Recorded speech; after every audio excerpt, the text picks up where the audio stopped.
आप सभी लोगों का स्वागत है। मैं सच्चिदानंद। तो आप सभी लोगों को बताएंगे जीरो लेवल से कैसे किया जाता है समीकरण हल।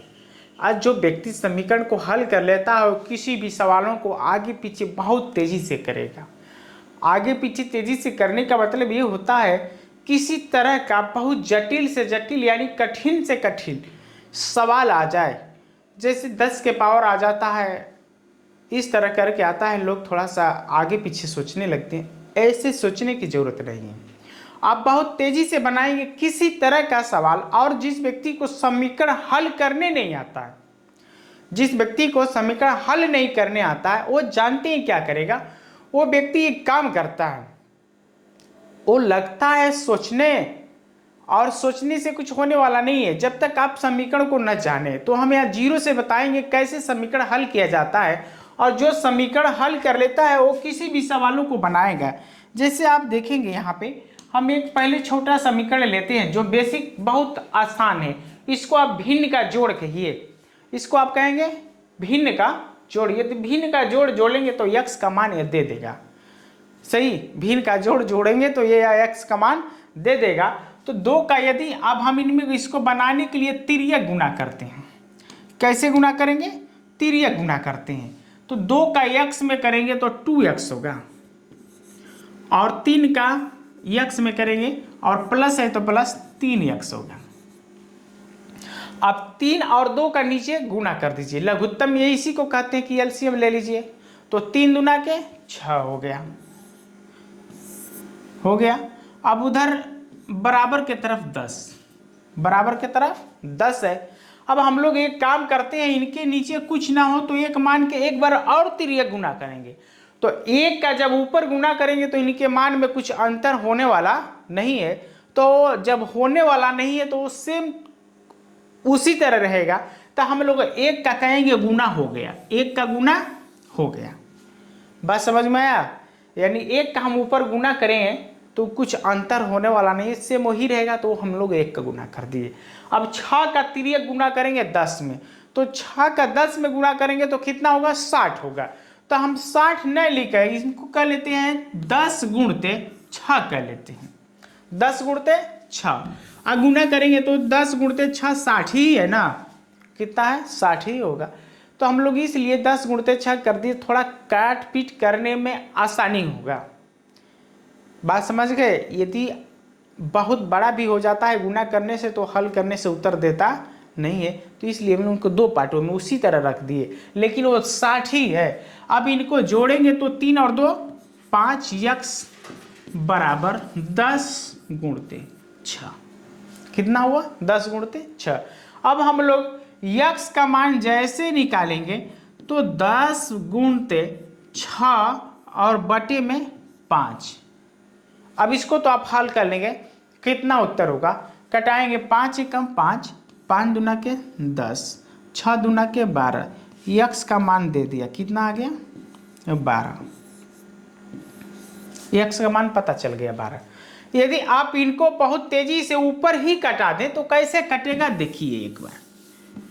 तो नीचे इतना लिखने की जरूरत नहीं है। कब? जब बहुत तेजी से आप समीकरण को हल करेंगे, कई समीकरणों को प्रैक्टिस करेंगे, तब आप अच्छे ढंग से सवाल बनाएंगे। कैसे बनाएंगे देखेंगे। 5 एकम 5 से कटाएंगे, दोनों तरफ बराबर है तो जो इसमें भाग जाने वाला है भाग दे देंगे। 5 एकम 5 और 5 दूना के 10, तो यक्स का मान कितना आ गया? 6 दूना के 12। तो अब बहुत तेजी से आप सवाल समझेंगे, देखेंगे ना, तो समीकरण को देखते देखते उनमें यक्स का मान आप निकाल लेंगे, कोई दिक्कत नहीं होगा। दूसरा सवाल देखा जाए, थोड़ा उनसे एक कठिन सवाल है, तो एक बार उनको देखिए। देखिए ये वाला दूसरा नंबर सवाल देखिए। इनमें देखने से बड़ा लगता है लेकिन ये बड़ा है नहीं। कब? जब आप सवाल बना लेंगे तब, तो बड़ा नहीं है। और देखिए कैसे किया जाए। इनमें भी सब में तिर्यक गुना कीजिए। तो तिर्यक गुना करेंगे, 7 का गुना करते हैं यक्स में तो होता है 7 यक्स, 7 का गुना करेंगे तो -21, और 5 का गुना कीजिए यक्स में, यहाँ प्लस है तो प्लस रखेंगे, प्लस है तो प्लस रखेंगे। 7 का यक्स में करें, 5 का यक्स में करेंगे तो 5 यक्स, और 5 का माइनस में करेंगे तो 20 -20। तो इधर हम लोग का बन गया। लेकिन 7 और 5 का एलसीएम क्या होगा, ये रखना होगा। तिर्यक तो आप गुना कर लेंगे, लेकिन एलसीएम तो भी चाहिए। तो एलसीएम 7 5 में, 7 का 5 में गुना कीजिए, आप 5 का 7 में 35 होगा। हो गया इधर। अब बराबर, अब हम लोग इनके नीचे एक मान के गुना कर लेंगे। इनको भी तिर्यक एक मान के गुना करते हैं। तो जैसे हम एक मान के -2x प्लस -1 में गुना करेंगे, तो इसमें एक बात क्या होने वाला है वो देखेंगे क्या होने वाला है। पहले 35 का 6 में करते हैं, तो 35 6 का 210 कितना होगा, 210। आप चेक भी कर सकते हैं कि 35 में यदि कितना होता है। 35 में यहाँ पे 6 का गुना कर दें, तो 6 5 30 को 0, हाथ में लगा 3, 6 3 18 और 2 20 और 1 21, 210 हो गया। तो 35 का आप 6 में गुना करेंगे तो 210, तो यहाँ पे हम लोग 210 लिख दिए। उसके बाद 1 का गुना करेंगे -2x में, तो -2x होगा। लेकिन जब माइनस का माइनस में गुना होगा तो +1 हो जाएगा, ये बात ध्यान देंगे आप। माइनस का इनमें गुना करते हैं तो 2x, लेकिन जब ये माइनस माइनस में गुना करेगा तो +1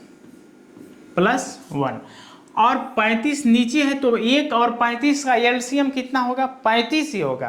कितना होगा, 35। समझ में आ गया। अब एक काम करेंगे, जब दोनों तरफ हर सामान्य हो चुका है तो अब आगे उनको ले जाने की जरूरत नहीं है, उसी समय उनको निपटा दीजिए, खत्म कर दीजिए उनको। तो 35 को हम लोग दोनों तरफ से क्या कर सकते हैं, कटा देंगे। कटा दीजिए या कहेंगे छोड़ दिए, तो हम लोग कटा देते हैं इनको 35 को।